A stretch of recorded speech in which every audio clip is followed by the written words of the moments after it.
नमस्कार, आप देख रहे हैं सबसे तेज एमपी और मैं हूं आपके साथ भूमिका। मध्य प्रदेश के पूर्व सीएम कमलनाथ और उनके बेटे नकुलनाथ के भाजपा में शामिल होने की अटकलें जोरों पर हैं। कमलनाथ अपने सांसद बेटे नकुलनाथ के साथ दिल्ली भी पहुंच चुके हैं। कांग्रेस के नेता खुद पत्रकारों से सवाल पूछ रहे हैं कि इंदिरा के तीसरे बेटे कांग्रेस क्यों छोड़ेंगे। इन सब के बीच भी कुछ मजबूत वजह है जो कमलनाथ और नकुलनाथ के बीजेपी में शामिल होने की अटकलों को ताकत देती है। 17 फरवरी की दोपहर जब कमलनाथ दिल्ली पहुंचे तो यहां भी उन्होंने भाजपा में शामिल होने के सवाल को खारिज नहीं किया, सिर्फ यही कहा कि आप क्यों उत्साहित हो रहे हैं। आप भी देखिए वीडियो। अरे भैया आप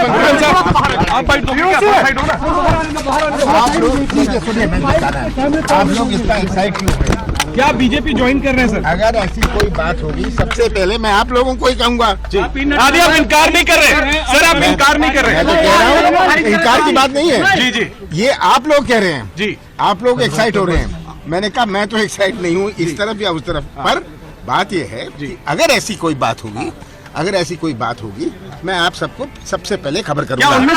हमने जाना कि आखिर वो कौन सी वजह है जिसके चलते 77 साल के कमलनाथ कांग्रेस के 44 साल के साथ को छोड़ने का विचार कर रहे हैं, जिनमें हमें 5 वजह सामने नजर आई हैं। पहली वजह, सिख दंगों में 23 अप्रैल को कोर्ट में सुनवाई। 1984 में हुए सिख विरोधी दंगों में कमलनाथ के खिलाफ कार्रवाई की मांग वाली याचिका पर कोर्ट ने एसआईटी से स्टेटस रिपोर्ट मांगी है। 23 अप्रैल को अगली सुनवाई होनी है। दिल्ली में बीजेपी नेता मनजिंदर सिंह सिरसा ने कमलनाथ के खिलाफ कार्रवाई करने के लिए याचिका लगाई थी। जस्टिस स्वर्ण कांता शर्मा की बेंच में इस मामले की सुनवाई भी लगातार चल रही है। कमलनाथ पहले भी कह चुके हैं कि मैं इसमें किसी भी तरह की जांच का सामना करने के लिए तैयार हूं, लेकिन 6 फरवरी 2024 को इस मामले में लगी एक याचिका को कोर्ट ने सुनवाई के लिए मंजूर कर लिया है। दूसरी बड़ी वजह, 354 करोड़ के बैंक फ्रॉड में भांजे रतुल पर ईडी का केस।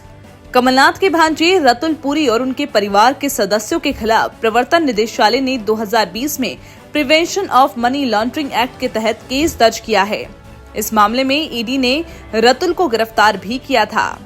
आरोप है कि रतुल जिस कंपनी मोजरवेयर के निर्देशक हैं, उस कंपनी ने गलत दस्तावेजों के आधार पर 354 करोड़ रुपए का लोन लिया था। अब इस मामले में रतुल की मां नीता और पिता दीपक पुरी को भी ईडी ने आरोपी बनाया है। तीसरी सबसे बड़ी वजह, बेटे नकुल का राजनीतिक भविष्य और कारोबार की चिंता। जानकारों का कहना है कि मध्य प्रदेश में चुनाव हारने के बाद कमलनाथ की प्रदेश की राजनीति में ज्यादा अहमियत नहीं बची थी। मध्य प्रदेश आने से पहले वे 40 साल तक केंद्र की राजनीति में ही सक्रिय रहे। खुद मुख्यमंत्री बनकर कमलनाथ ने बेटे को छिंदवाड़ा के सांसद का चुनाव लड़वाया और जितवाया भी। नकुल को वे राजनीति में स्थापित करना चाहते थे और अब कांग्रेस की कमान छूटने के बाद कमलनाथ को सबसे ज्यादा चिंता अपने बेटे नकुल की ही है। नकुल ये साफ भी कर चुके हैं कि छिंदवाड़ा से वही सांसद के उम्मीदवार होंगे, कमलनाथ चुनाव नहीं लड़ेंगे। बेटे के पॉलिटिकल करियर और कारोबार के लिए कमलनाथ को सुरक्षित प्लेटफॉर्म नहीं मिल रहा था और हो सकता है यही बड़ी कारण हो। चौथा बड़ा कारण, मध्य प्रदेश की हार का ठीकरा सोनिया राहुल ने कमलनाथ पर फोड़ा। गांधी परिवार और कमलनाथ को नजदीक से समझने वाले वरिष्ठ पत्रकार राशिद किदवई कहते हैं कि मध्य प्रदेश विधानसभा चुनाव में हार के बाद से ही कमलनाथ कांग्रेस में हाशिए पर चले गए। कांग्रेस की राष्ट्रीय कार्य समिति के बैठक में मध्य प्रदेश की हार का ठीकरा कमलनाथ पर फोड़ा गया है, जबकि राजस्थान की हार के लिए अशोक गहलोत और छत्तीसगढ़ की हार के लिए भूपेश बघेल के साथ गांधी परिवार का वैसा रवैया नहीं रहा। कमलनाथ की जानकारी के बिना मध्य प्रदेश कांग्रेस कमेटी में जीतू पटवारी को अध्यक्ष बनाया गया।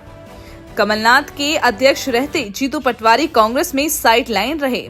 कमलनाथ ने सार्वजनिक तौर पर ऐसा कभी बयान नहीं दिया, लेकिन उन्हें जानने वाले कहते हैं कि पार्टी हाईकमान के रुख से वे काफी नाराज हैं। पांचवा कारण, दिल्ली से लेकर मध्य प्रदेश तक कमलनाथ का रुतबा घट चुका है। कमलनाथ की पहचान कांग्रेस के दिग्गज नेताओं में रही है, लेकिन एमपी की हार के बाद उनका रुतबा दिल्ली से लेकर मध्य प्रदेश तक कमजोर हुआ है। गांधी परिवार भी अब कमलनाथ के बहुत नजदीक नहीं है।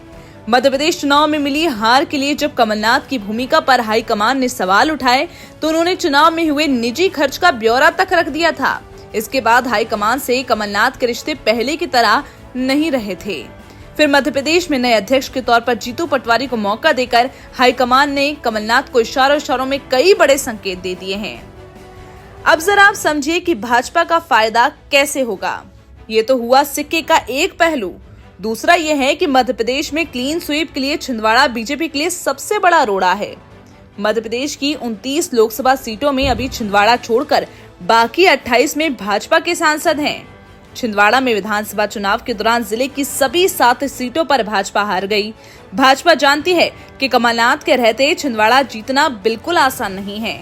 भाजपा ने अपनी विस्तारवादी रणनीति के तहत पहले ही ये साफ कर दिया था कि दूसरी पार्टी के दिग्गज नेताओं को भाजपा में शामिल करके वे अपनी ताकत में इजाफा करेंगे। महाराष्ट्र पूर्व मुख्यमंत्री अशोक चौहान और मिलिंद देवड़ा को भाजपा में लेकर भाजपा ने अपने इरादे भी साफ कर दिए थे। अब भाजपा छिंदवाड़ा से नकुल को उम्मीदवार बनाने का ऑफर दे सकती है। जाहिर है कि इससे भाजपा को भी फायदा होगा और नकुल को भी। भाजपा को छिंदवाड़ा मिल जाएगा और नकुल को सांसदी। अब कमलनाथ के लिए क्या विकल्प बचा? कमलनाथ दिल्ली लौटकर केंद्र की राजनीति में सक्रिय हो जाएंगे। यदि बात बनी तो वे किसी दूसरे राज्य से राज्यसभा सदस्य बनकर संसद भी पहुंच सकते हैं। यानी कमलनाथ 77 साल की उम्र में दिल्ली की राजनीति में दोबारा स्थापित हो जाएंगे और नकुल की राह भी आसान होती चली जा रही है। इस बात की भी अटकलें लग रही हैं कि कमलनाथ कांग्रेस भी छोड़ सकते हैं और भाजपा भी ज्वाइन न करें। वे सिर्फ नकुलनाथ को ही भाजपा ज्वाइन कराएं। भाजपा के शीर्ष नेतृत्व और कमलनाथ के बीच उन्हें गवर्नर बनाने पर भी सहमति बन सकती है। इस पूरी रिपोर्ट पर आपकी क्या प्रतिक्रिया है, हमें कमेंट कर जरूर बताएं। और आप किस पार्टी को फॉलो करते हैं ये भी हमें कमेंट सेक्शन पर बताना ना भूलें। तब तक के लिए आप हमारे चैनल को लाइक, शेयर और सब्सक्राइब करें।